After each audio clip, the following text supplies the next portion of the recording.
Come on in, family. We are definitely one. And what a blessing it is to know that in this season. Come on in.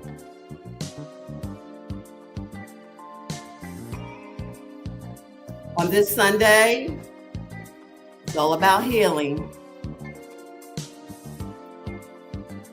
We have a very special program designed for healing today because we are one. We're one with the one. We're one with the all that is. That first Hermetic principle.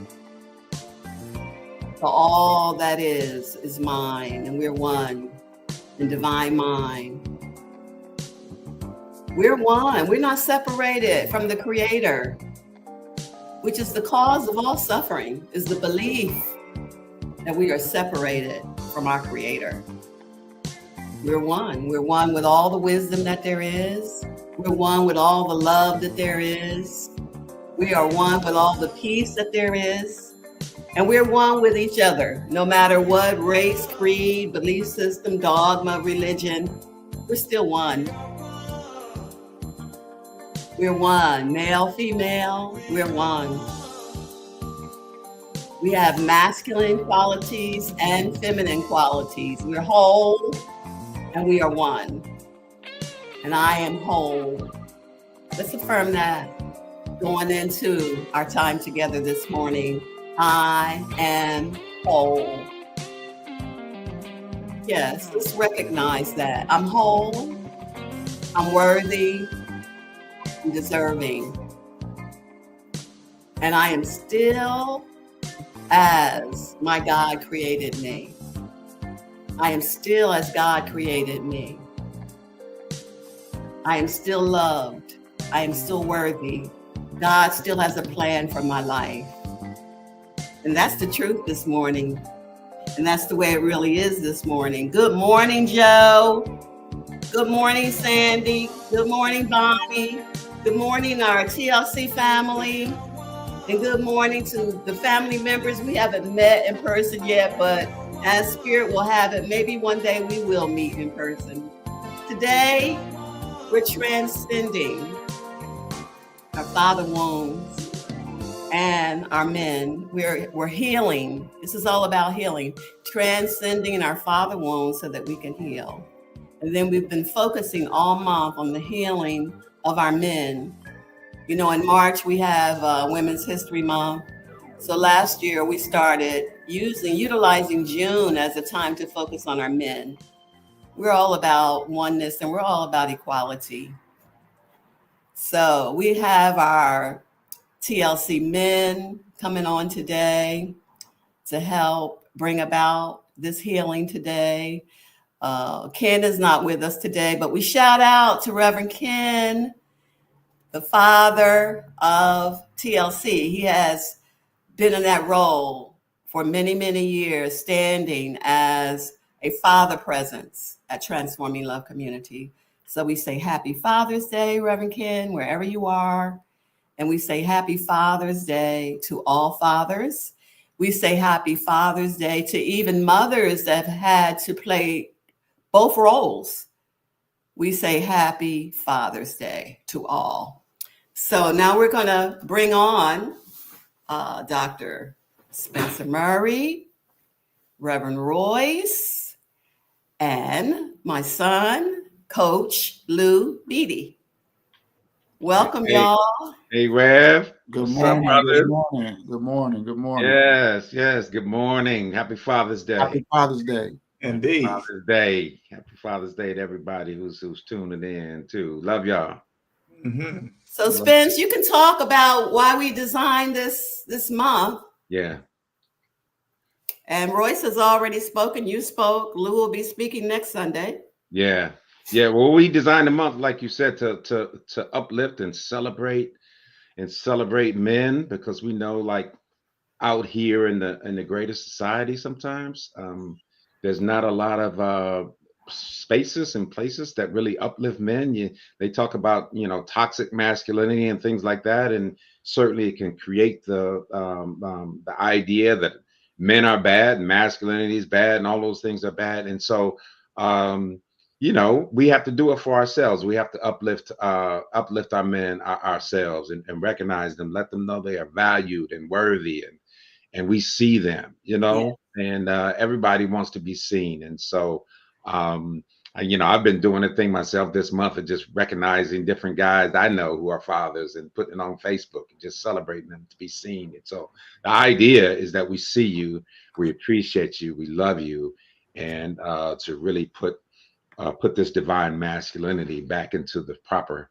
place in humanity, along with divine feminine. So it's that's just this whole month has been about that. And so Yeah.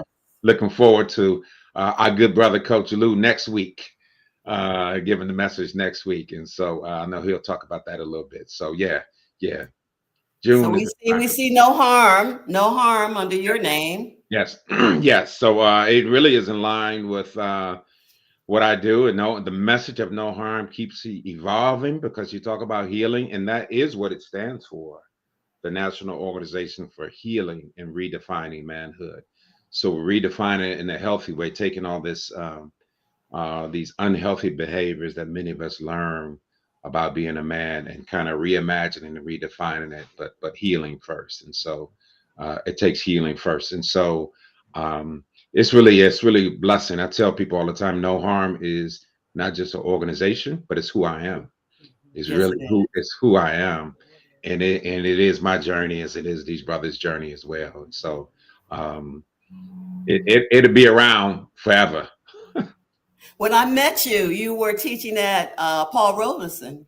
Yes, I was teaching He's at Paul Robeson. empowering Black young men. I was teaching at Paul Robeson, and it within that class, when Paul Robeson started, it was one of the schools that was proposed to be an all-male academy for young men. And at that time, it was a couple of organizations took it to court. ACLU was one that said you can't have single-sex education in public schools. Of course, it might be different now. But at that point, it got taken to court. And so with Paul Robeson and Malcolm X Academy and Marcus Garvey Academy and Seroma, Mae Jemison, all these schools started schools of choice. So anyway, we ended up having about 60% boys and 40% girls. But within the school, I taught all boys for about 4 or 5 years. So we could kind of navigate the classrooms inside the school, where I taught fifth grade. I taught all boys in fifth grade. Those boys are probably 36, 37 years old now, and they're friends of mine. You know what I mean? It's such a blessing. And so this is who I am. It's the work I do. That's who you are. It's been a blessing. That reminds me of my son, because he is a coach, and he's been a coach. And when I'm out here in these streets with him, and we run into these guys that are grown, and he has coached them, and some of them have even gone on to the NFL. So, Coach Beatty, you have a few words before you? Sure. Just to speak to that, the greatest trophies are not just the guys that make it to the NFL, but the guys who are citizens, who are good people, who do their part. So it's been a pleasure to been able to impact and lead people in that way, and be somewhat of a father figure to those outside of my family. So it is fulfilling, and has been a great joy. Yes, I'm proud of you, baby. Well, I accept. Thank you. And then Doctor, I'm going to call him Doctor today, because Royce has been in this healing space for a very, very long time. And I just found out last week that he has a healing group on Facebook. So I'm going to turn it over to Dr. Royce. Thank you, Rev. It always tickles me when people do that. I remember,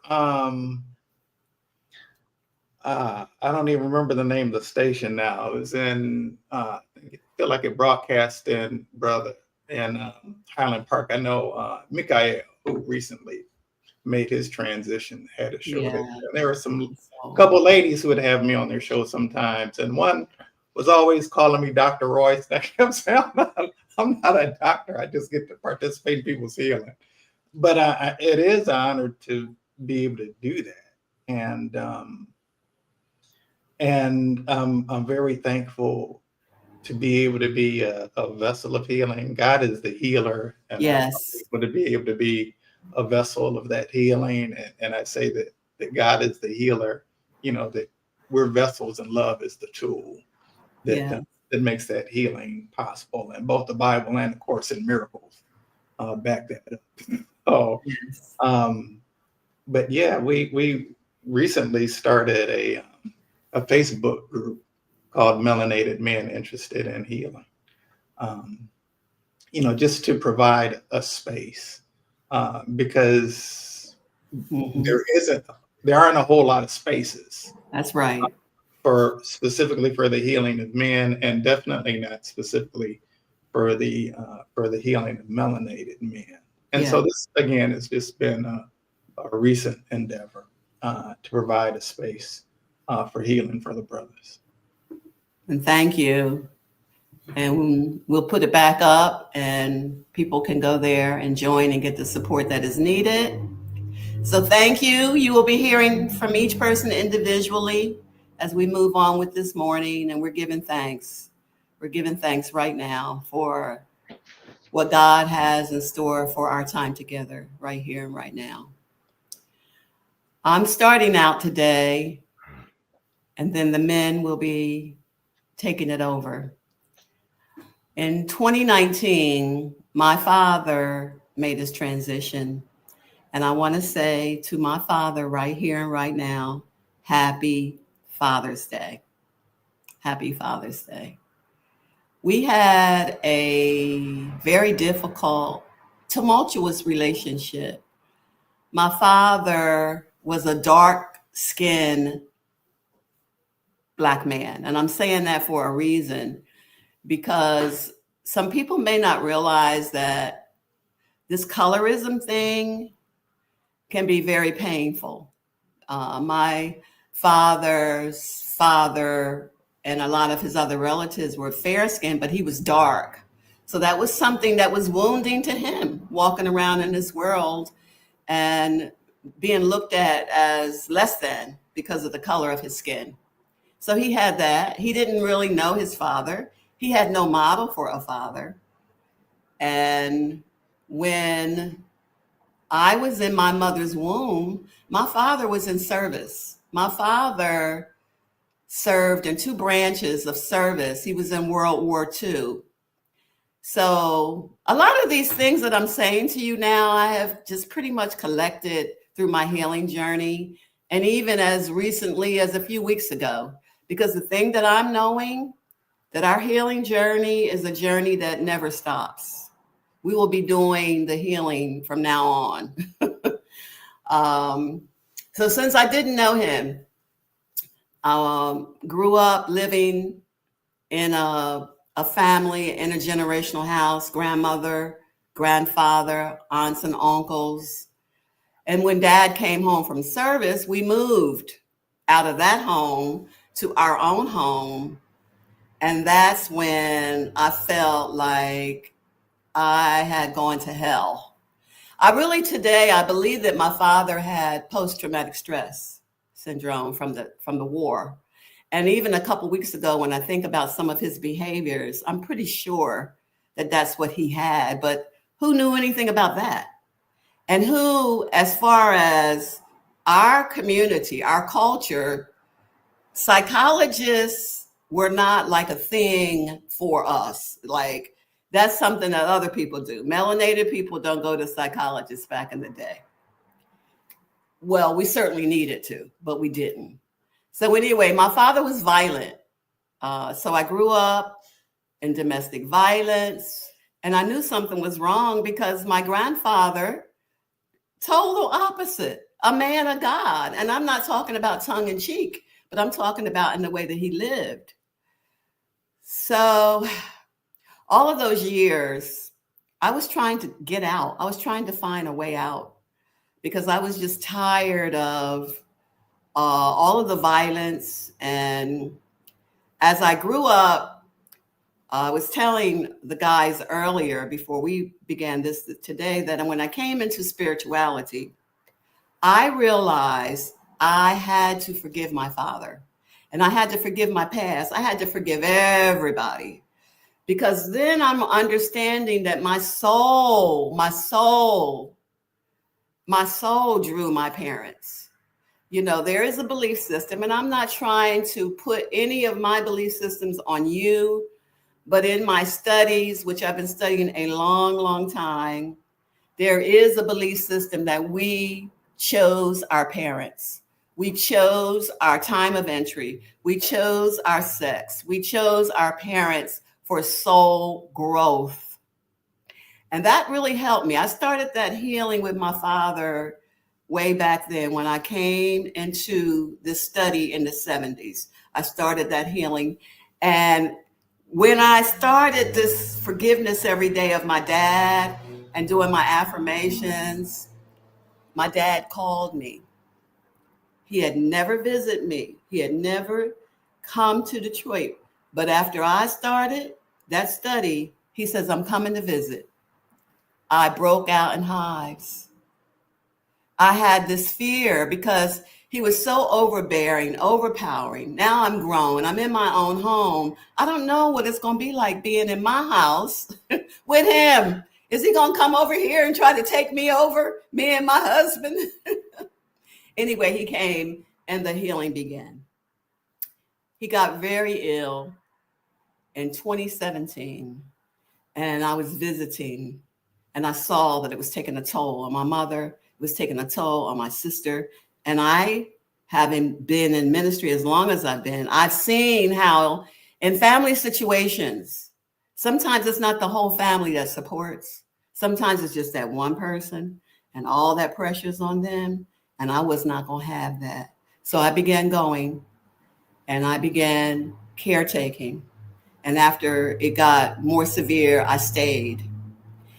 And God set this up because my father and I needed a healing. Nobody could have told me that I was going to caretake him at the end of his life, because all those years of all that I went through, I thought I would have been the person that just wouldn't even have been there, possibly would have showed up at the funeral, but that might have just been it. Spirit had another idea. So in the caregiving, I got to know my father. He got to know me.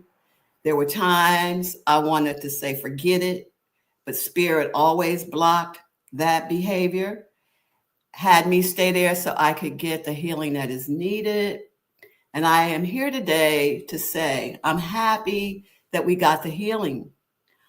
I knew the day, I knew the night that he was going to leave because Spirit told me.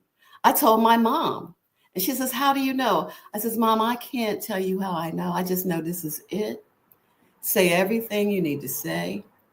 Same thing to my sister. And that night, I made sure that I had that cot next to his bed, candles, incense, music, and was able to whisper in his ear of my understanding and my appreciation for him. Even with all the violence, I'm still glad that he was in the house, because Spirit was showing me that house could have been totally different and worse if he wasn't there. One tear on his way out came out of his eye to let me know that he heard me. Hearing is the last thing that goes when someone is making their transition. And today, when I think back about my dad, I don't think back about all the fights. I don't think back about the day he punched me in my face and broke my nose. I don't think back to that. I think back to that night, the beauty of Spirit, the beauty of Spirit allowing us to heal before he left the planet. And my prayer today is that all people will understand it is vital that you make peace with your parents, father and mother. On some level, we drew them, and there is no mistake. My soul grew. Honestly, without the tumultuous relationship I had as a child, I probably would not be in ministry. What I went through, it propelled me to want to help others. It has given me an understanding that I probably would not have had. So again, I say to my dad, happy Father's Day, Dad. I love you and I appreciate you. And I say to all men, if you haven't been the best father, forgive yourself. There are reasons why we are like we are. I'm forgiving myself. I wish I could have been a different mother, but I don't know. I didn't know then what I know today. So I'm turning this over now to my bro king, Dr. Spencer. Rev, man, thank you for that sharing. And I just want to take a couple of seconds and hold space for that, for all your sharing. So we all can feel that, you know. And I'm so glad we're doing this today. Me too. So glad. Happy Father's Day to your father. Happy Father's Day to my father. You know, you and I, you and I have had many talks about our fathers before, and Yes. our fathers, when you're talking about age and generation, around the same generation, my father would be 102 this year if he was living. You know, and he's in World War II, as yours was. And the healing is so important. And as with you, I don't think about those things upset at, that I was angry at, you know, that he drank a lot, all those things, Rev. And it is vital for anyone listening that you heal with your parents, and men heal with your fathers, and daughters, and all that healing, period.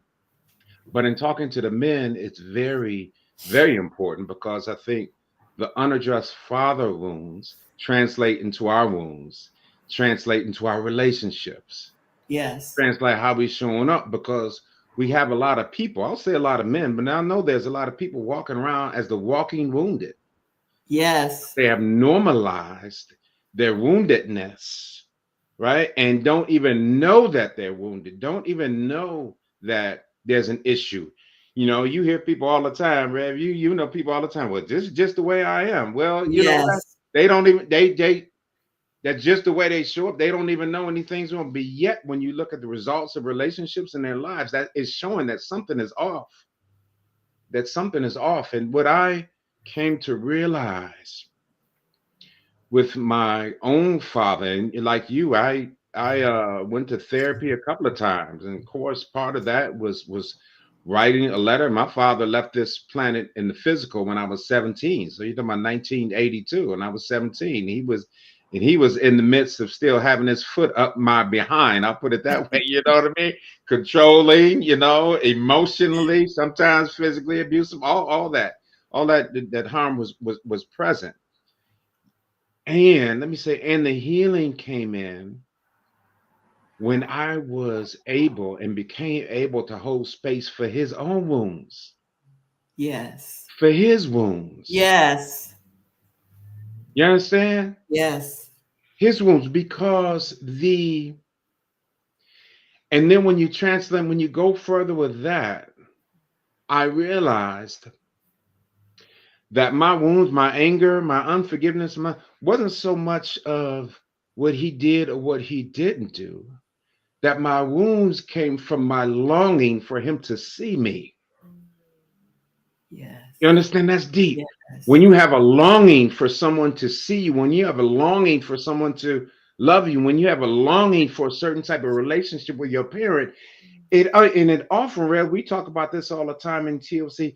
It has the potential to put us in a victim mentality, because we're looking outside, we're looking for love, we're looking for attention, we're looking for that, we're looking for that, we're looking for somebody else. So here I am not getting it. You put yourself in almost a victim state, because every child wants, every child wants that from their parent. But once you realize their wounds, and I think about your dad and the times that your dad and my dad came up in, Yes. And I can say this now, not just because of the times, but I work with men who perpetrate violence. I'm a certified DV educator, sexual violence, intimate partner violence, work with men and healing. This is the work I do, restorative work, healing Yes. work always, and have done it at TLC. Yes. And so I realized that um, men in their own woundedness oftentimes believe that their own indifference or non-expression of emotions, emotional withdrawal, aloofness, being hard, suppressing all emotions, all the things that we saw in our own fathers, they really thought that was protecting them. Yes. Because you know what? It was protecting them in a way back then. Yes. You know what I mean? Yes. I think about this movie. I think I thought about this morning. Remember that scene from the movie Glory that Denzel Washington was in a long time ago? Him and what's the other actor's name? Glory or fences? Glory. No, I'm talking about Glory Oh, now. glory. I'm talking about Okay. Glory from a long time ago. The war Okay. where they were, the men were in the military. The Glory. And there's a scene in Glory when Denzel Washington was strapped to the pole and they were whipping him. They were lashing him over and over and over on his back, the same wound over and over. And as the camera, honed in on his face, focused in on his face, you could see him holding it in. You could see the tears coming down, but he was trying to hold it in because he didn't want to show that he was hurt. He Right. didn't want to show that he was vulnerable. He didn't want to give them the pleasure of breaking him down. He didn't want to do that. And so while it's a hell of a scene, right? And we can feel that. I think about men who still believe they have to hold it in. Yes.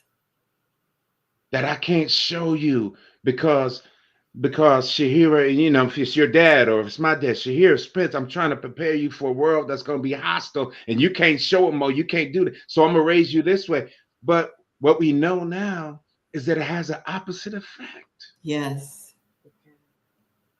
It can Yes. have a totally opposite effect.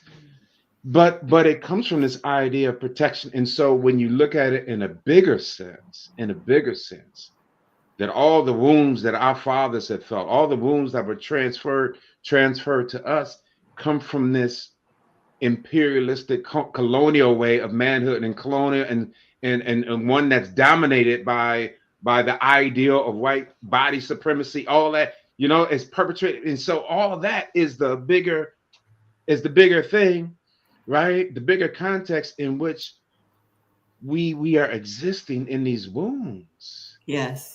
And the only way to heal is to reveal it and talk about it, Rev. And I've Yes. been telling you for 25 years, and everybody at TLC is saying the same. Thank you for being transparent. Thank you for being honest. Yeah. Thank you for being vulnerable. Yeah. Because that's what we need. Yes. And that's what I needed. Because my wounds that I thought that came from my father and transferred to me, my wounds in the process of not acknowledging them and not wanting to see them, I numbed them with a season and I will say seasons of alcohol and drinking and drugs and smoking and doing all that to numb it. Yes. Yet, Rev, while we're still in relationship. That's, like we talked about a couple of weeks ago, when wounded masculine meets the wounded feminine. I mean, when two wounded people, that's explosive. That's explosive. And so, when I say Happy Father's Day today, and I think about my father, there's so much grace in it. There's so much love. There's so much grace. Grace. Man. Yes. The Because grace. we understand now. We understand. Dude. Yeah. Yes, we do. That's we do. That's why I'm looking forward to hearing from my brother Lou, because he not only has the experience of having a father, but now the experience of being a father. Because Yes. you can see a lot more. You can see a lot more. And certainly my experience as a teacher. And when I started teaching, Rev, I taught first grade. I taught baby. And do Wow. you know what that did for me? Because when I looked at them, and when I looked at those boys, when I looked at those I saw me. I know that's right. It saved my life becoming a Yes. teacher. You know, and giving back and seeing them and seeing life through the eyes of a child and all that. So it is important. It is important. It is important to heal and understand where those wounds come from, because it was really a longing. It was a longing to know my father, I you know. know, Yeah. and to the degree that I could not admit that, then I could always blame him for not Right. being the father I thought he should be. I could always blame him for drinking and coming home drunk. I could always blame him for the way he talked to us sometimes and I can always, but no, no, no. And all that longing was there, but it was but I covered it up with all the stuff that you protect and all the masks that we wear as men, to do all that. So to do all that is to really open ourselves, because you can't heal what you won't reveal. We say it all the time. We say it all the time. So I am blessed, Rev. I am just blessed, and I'm living. I would have to say emotionally, spiritually, physically.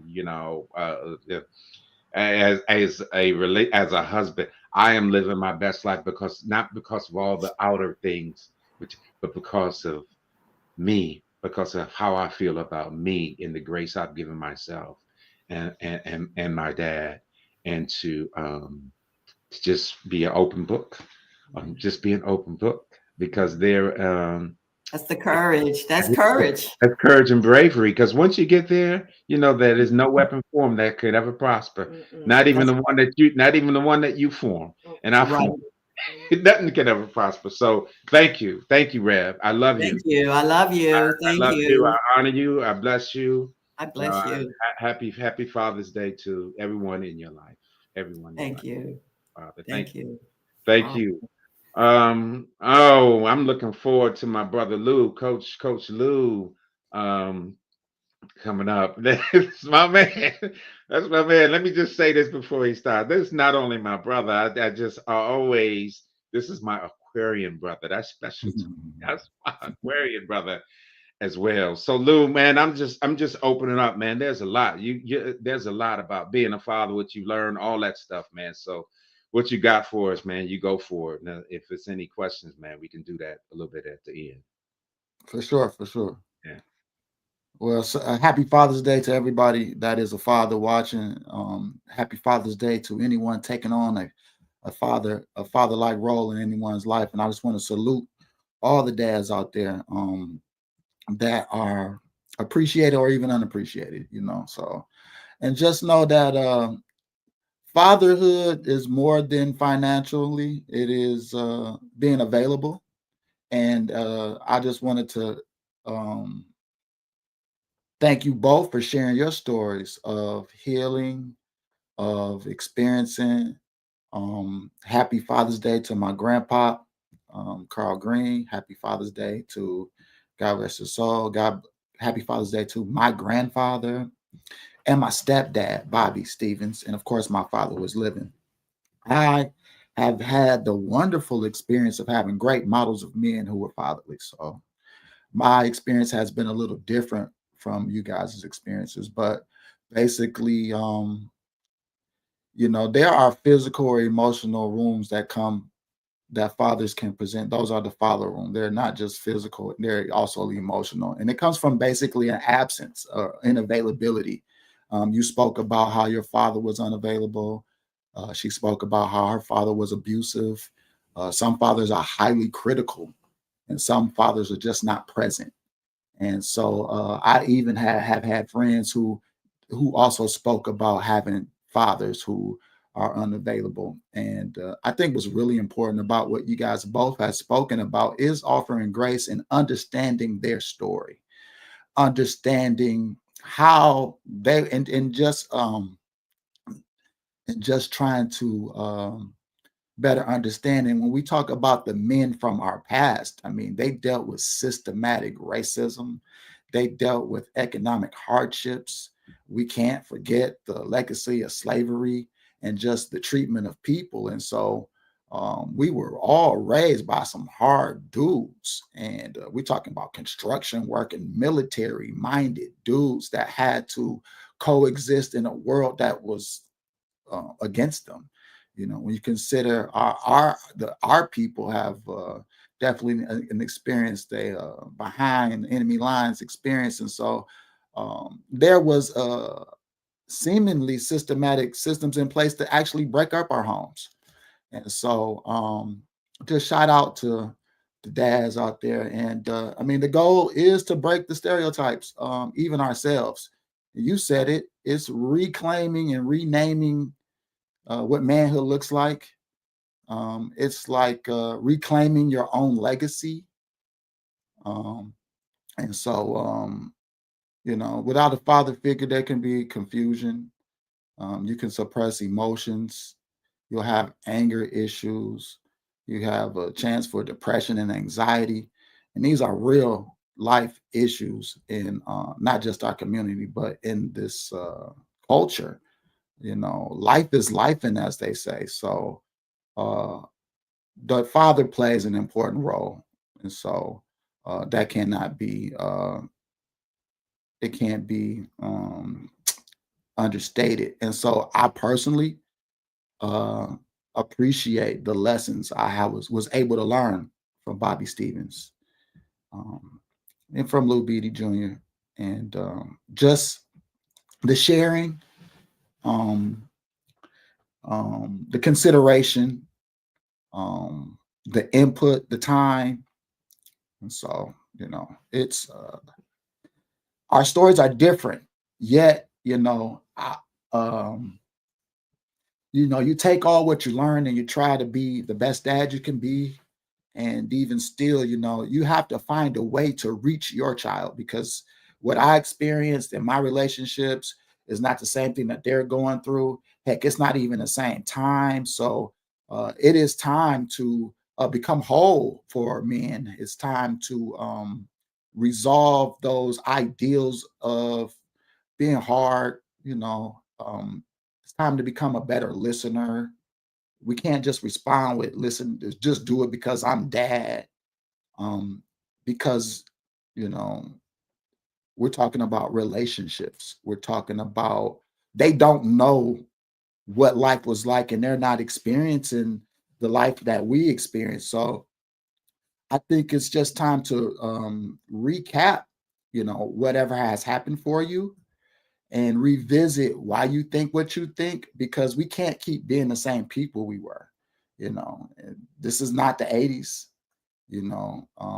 And so empathy, grace, um, identifying your core issues so that you can be whole, so that you can heal, so that we can be healing to our own families. If we are to be the protectors and we are to be the guiders, we have to just get with the new reality that it's not okay just to be who we were because we was raised that way. It's not okay to say that I'm just like this. Well, it's a goal for us to heal and to become and to evolve, right? And to offer ourselves well-being. So, you know, these are our goals. For me, is to heal, to head up, to set up systems in my home that just provide the type of structure and growth that we need. And again, I'm just happy for the opportunities I've had in my coaching and my fatherhood and the examples that I had. And so, you know, what you said, Spence, was really big. You know, basically you have to give grace, and you're letting yourself off the hook when you do that. You know Yeah. what I'm saying? Yeah. You also spoke about you know, just acknowledging and validating your own pain. And I just believe that is the first step, because as you stated, if you can't look at what you're dealing with, then it's perpetual. That's It's right. subconscious. It becomes ingrained, and it's a program that is running. And so, one of the goals is to reprogram. Yes, sir. To reprogram, to go back and look at, what was, and offer grace and understand that they were being the best that they could. That's right. They were doing the best that with what they knew, and that's how it came through for them. And again, I had some great examples. My grandfather, Lou Beatty Senior, he taught me how to sweep and mop and count money. Right. Which is all some good skills. And then you think about what you got from them, and it was rich. What they offered, the shelter. Yeah. The legacy. Yeah. The coverage. Yeah. And so I just think on this day of healing, if we can just keep the right perspective, we can offer grace. Yeah. And just be loving and learn through this experience. I think that this is what this is about. I think ways to deal with some of this trauma is you got to find your support group, find your OG. You know what I'm saying? Because a tribe is important. Yes, a tribe is important. Yes. So again, thank you. Happy Father's Day to all the fathers out there. Thank you. And all the people taking on fatherly roles. Yeah.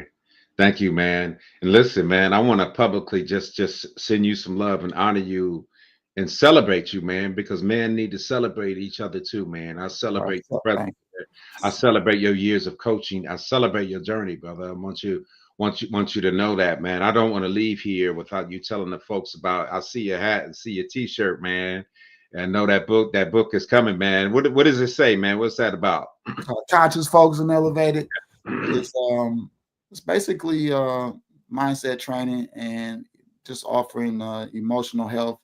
Basically, just looking at putting proper perspective to this experience and developing the tools we need to be able to assume an elevated stance mentally and physically. Yeah. That's what's up, man. It's time for it, as we were talking about before, man. Before I bring Royce on, I just want to, Reverend Royce, I want to say two things, just affirm two things. You talk about wounds and wholeness, and coming back to wholeness, man, and talked about those wounds, man. And I think it invites other men to really, really share and really look at what those wounds are. And in the context of relationships, particularly because men, as we say, some men are still walking wounded and still out here going through the motions of still being, wounded and being a father, still being a friend, still going to work, still doing all these things. I thought about the other day, Lou, that in an animal kingdom, the most dangerous animal is a wounded animal. Yeah, because you're in survival mode. That's right. That's right. You're in survival mode. So if people, and we're talking about men today, are walking around wounded, then that could, you know what I mean? That could be the cause. When we look at harm, when we look at violence, when we look at that could be the root of that, not addressing our woundedness, man. Because we're blocked. And so when you're blocked, you can't get intuition. It's hard for spirit to get to you. You're not present. Yes. You're only considering and responding to pain that you don't recognize. That's right. That's right. And the program is running. Yeah. It's like you it's red alert and you think it's a sunny day. I know. Oh man, that's deep. That's deep. So reprogramming, unlearning, learning, healing, elevating, all that stuff, man. We thank you, man. So we celebrate your experience. Happy Father's Day to you, Lou. Thank you. Happy Father's Day. We love you, man. We love you. We'll come back on a little bit later. I want to bring my good brother, the good right Reverend Royce in. Talk about he's been on this healing journey for a long time, not only with himself, but with hundreds and thousands of folks. And so, Royce, what you got for us today, man? What you got for us today about this healing wounds and all that, man? Thank you, brother. I appreciate that. And honor and kudos to you and Coach Lou and Rev. I'm really appreciative of your sharing so far. I say your plural. the transparency they'll share, the insight, and all of that. And I let me first honor my own father, Lance, who's still living and breathing and doing well. Still have a close relationship with, spoke with yesterday. I'm sure I'll speak with him today. My stepfather, Chuck, my grandfathers, Ernest John Thomason Jr. and John Allen Hall.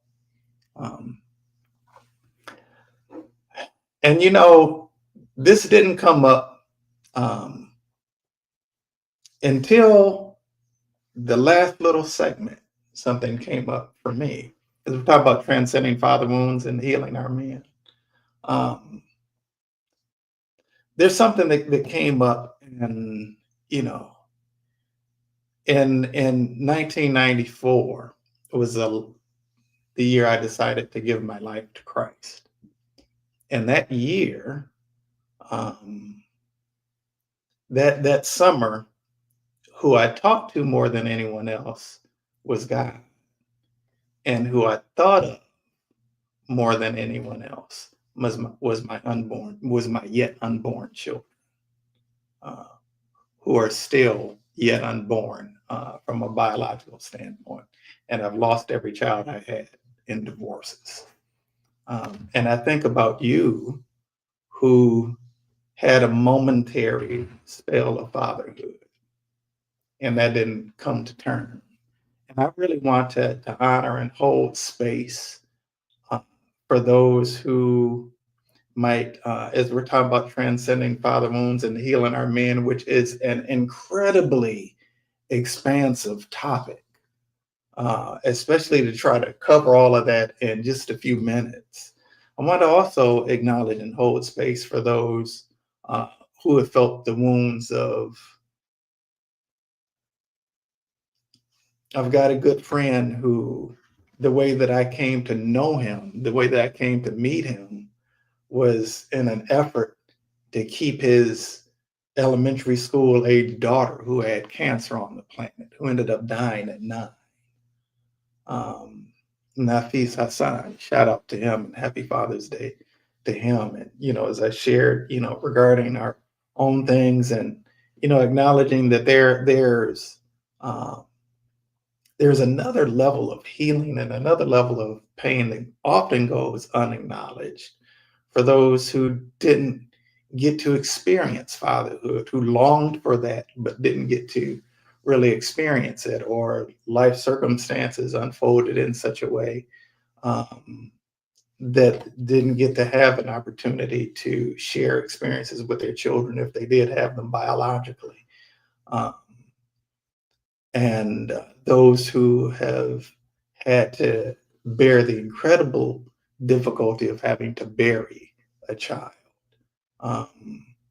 when the nature of a man is to protect, and for one's own child to pass. So I want to hold space for that and acknowledge that. And something else came up, and that had to do with, I won't give a whole lot of details about it, but some years ago I was participating in a men's group. And in that men's group, we had a meeting on one particular occasion. And at that time, around that time, Tyler Perry had come out and shared about his experiences of being molested as a boy. And that was part of the discussion in this men's group. And of all of the men who were present in that men's group, half of them confessed to having been sexually abused when they were growing up. And out of that group, half of them identified as same gender loving, began identifying as same gender loving, and still were at that time. And the other half kind of went the opposite direction with it, and endeavored to sleep with as many girls and women as they could, to prove to themselves and others that they weren't. And so from that, something really stuck with me. And I started doing a lot of research and whatnot. And when I was having a radio show, even did a show on it. And I saw how that one thing alone was a silent thing, a hidden thing, an untalked about, undisclosed, taboo thing that very few people even know is the case, that is a significant cause of a lot of the brokenness within our community, within our families, and within our community as a whole, from very, very deep pain, because a man isn't supposed to be violated, right? A man, if he's feeling like he's being violated, feels less than a man. And so I know that you spoke a little bit earlier about the concept of toxic masculinity.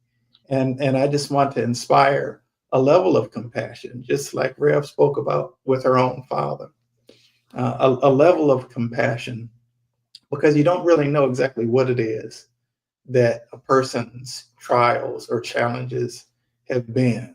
And most people historically have not had the tools to be able to properly deal with very, very deep levels of trauma and very, very deep levels of shame. And so I wanted to speak to all who are experiencing father wounds. You know, again, I'm thankful to, like Coach Lou before me, have had some very positive experiences with my father, and still do. But I do acknowledge that there are many who have very, very different experiences. And I think about my grandfather, Ernest John Thomason Jr. I'm the oldest of me and all of my siblings, as was my father before me and his father before him. And that's who Ernest Sr. was, the first of my grandparents to make their transition. Happened when I was away at school. Never did get to even go to his memorial. In fact, I didn't find out about it until after it had taken place. So the closure was difficult. Mm-hmm. But he was kind of a gruff guy. And he, like has been mentioned by others today, was in World War II. I knew that about him, but there was so much about my grandfather that I really didn't understand or didn't know about him until after he had made his transition. I knew I didn't like the way he talked to my grandmother, who was like an angelic presence. But I feel like I've learned so much more about him since he's been gone than when he was still here. And there's a lot of healing that can happen. For those of you whose fathers have made their way to the other side of the veil, there's still a lot of healing that can happen. And my aunt, I recently visited her in California. Her husband made his transition. They had been married for 40 years. He was a bit older than her, a fair bit older than her, but he made his transition. And I went out there for a little while to be with her a couple months ago. And I had known, she had shared stories with me before about after her father passed. She's the one underneath my father. But after her father, my grandfather passed, she would meet him in meditation on a park bench, and they would have conversation. And he would always share that, okay, I've got to go now, and so forth and so on. When she lived in the Virgin Islands, she would actually project and go to the house where my grandparents lived, and she'd see their dog and stuff. The dog would recognize her and everything. But she shared with me in this recent trip a couple months ago that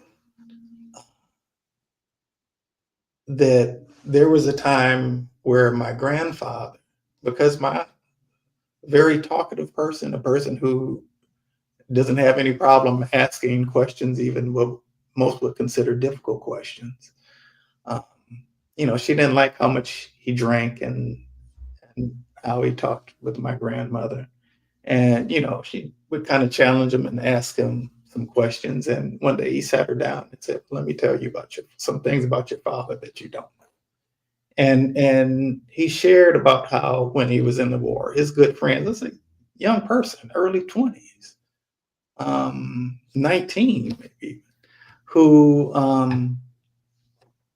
you know, would be in the trenches and see his friend right next to him shot in the head. And then he's got to continue going on like nothing just happened.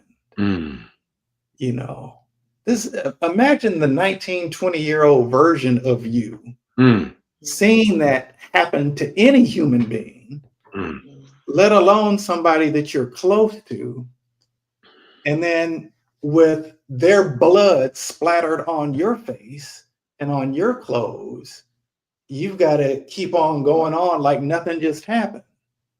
And so, yeah, I'm so thankful for places like No Harm and other spaces like what we recently created with melanated men interested in healing, and other spaces that give men an opportunity for healing, especially melanated men who have experienced both emotional and literal castration, right? It's not been generally acceptable for men, and certainly not Black men, to even have a need for healing. Okay? And so I know that we don't have much time left, but I want to encourage all of us, of those of us who are experiencing father wounds, which is really a God-sized hole in the shape of one's father.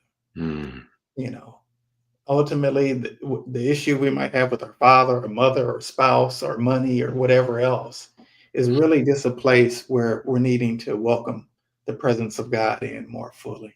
Yes. And lesson 137 in A Course in Miracles, it says, when I am healed, I'm not healed alone. And it speaks about the need for healing to be based on a sense of isolation.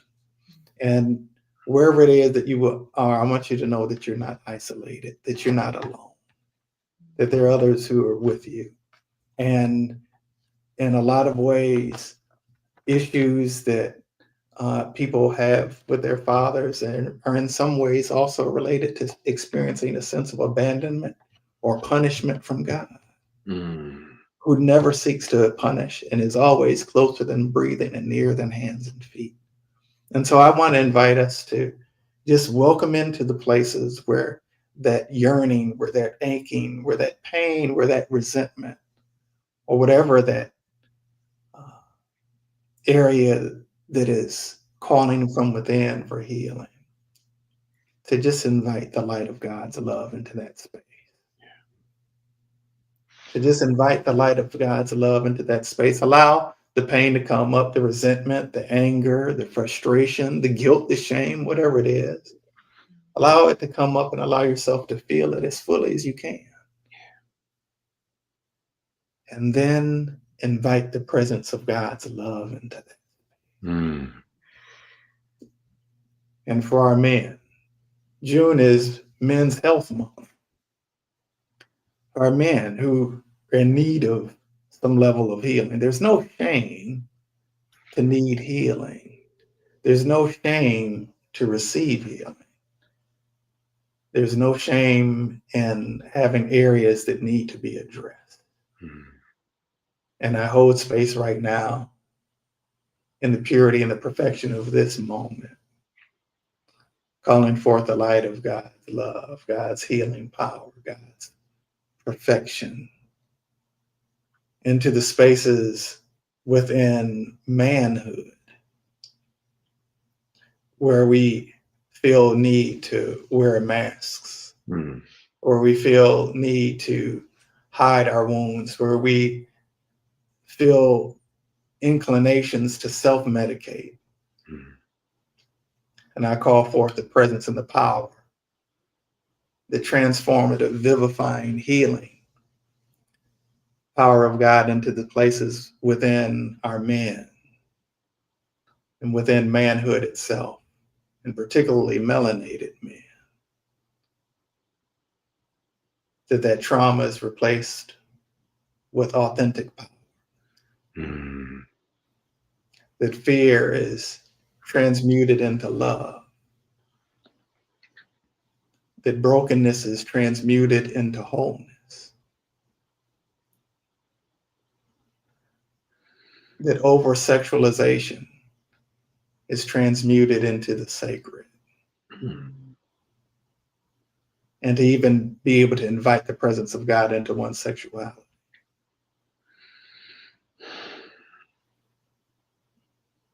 And on this date and in this time and space called now, I thank you, God, for your healing, for the way that you are touching us where we need to be touched, healing us where we need to be healed, redirecting our thoughts, our consciousness, our awareness to be able to see a greater vision, a different perspective, a greater understanding, and a deeper love. Thank you, God, for these and all other blessings in Hashem Yeshua HaMashiach, Shea, and Amen. Amen. Amen. Oh man. Royce, I was gonna ask you to pray on the way out, but you just did, man. Thank you. You just thank you for that. And I want to say we honor you. We see you for your years of work in healing. This is nothing new to you. So thank you for your presence. Thank you for all that. Thank you, Coach Lou. Um, this is special, and it was special last year, and it's special this year. And I would encourage everybody to go onto Facebook and like everything melanated melanated men interested in healing, and follow TLC. Thank you, brothers. I'm gonna ask that you stay on with me as I close out. Lou, Lou, any closing thoughts? I got it. Roy, I feel you, brother. man, Royce he said it all. He said a lot. Yeah. Man, what a ending, Yeah. And Yeah. he was able to capture all what was said and just really, man, he spoke about a couple of things that resonate: the molestation piece, the war piece, the fathers who have lost children. Yeah. Thank you, Royce. Thank you. Yeah. Thank you. Thank you. As we come near close, I want to remind everybody what we do here at TLC. Stay to the end. You'll see some of the announcement. Certainly tomorrow is our Soap Monday with our good sister Reverend Danny Stillwell. We'll be there tomorrow. You got all the information. Go to the website. If you forget the information, you got the prayer line and the passcode. Thank you, Reverend Danny. We appreciate you and honor you for your consistency with that. Next week we have Coach Lou. Coach Yes. Lou is bringing the message. Look at that. Uh, Cultivating a conscious focus and elevated disposition. Man, that's going to be powerful. Look at Coach Lou. That's a good looking pick, my brother. well, thanks. That's a good looking pick. All right. And I also want to invite everybody and know that at the end of June, Sasha Center, who's a friend of TLC, will have an event, be sponsoring an event on June 28th. And I'm blessed to be present. I'll be there June 28th. It is the month of music, Black Music Month. It is the month of to celebrate men. And so we'll be doing all that. We'll be celebrating our culture. So it's healing and redefining and honoring Black legacy. And so please go to Sasha's website at sashacenter.org or and register for the event if you'd like to come. There'll be a separate tour for men that are taking their young men or mentees going on a historical tour in Detroit. Jamon Jordan will be leading us on that, but myself and brother Omari Barksdale, sister Kalima Johnson, Sasha Center, and all the wonderful people there will be sponsoring that on June 28th. It is 9 to 3. Reach out to me, but go to sashacenter.org if you want more information. Looking forward to everybody being there. Peace and blessings to everybody. And I want you, if you continue to get some food from TLC, if you're so inclined to keep giving to this ministry, because we're increasing our healing, we're increasing our work, we're increasing what we do, we're increasing our presence in person, virtually, and all that. Please give to this ministry so we can continue to do what we do. Many ways to give. CashApp, we have Givelify. Go to the website. If all else fails, go to the website. You can give there. Please give generously. Knowing that divine love came into you, blesses and multiplies all that you have, all that you give, and all that you receive. That will come back to you sevenfold, even tenfold. So give TOC, please. Thank you for your presence today. Please share this message with your friends, with your family, with men, with young men. Share this message. Again, we thank everybody. We bless everybody. Royce, Coach Lou, all that. We love you. We bless you. Let's close out with our prayer for protection, knowing that the light of God surrounds us. The light of God surrounds us. The love of God enfolds us. The power of God protects us in the presence of God. Watches over us wherever we are. Wherever we are, God is, and all is well. Amen. Amen. Say, so it is. Happy Father's Day, brothers. Happy Father's Day, everybody. Absolutely. Peace and love. Peace and love.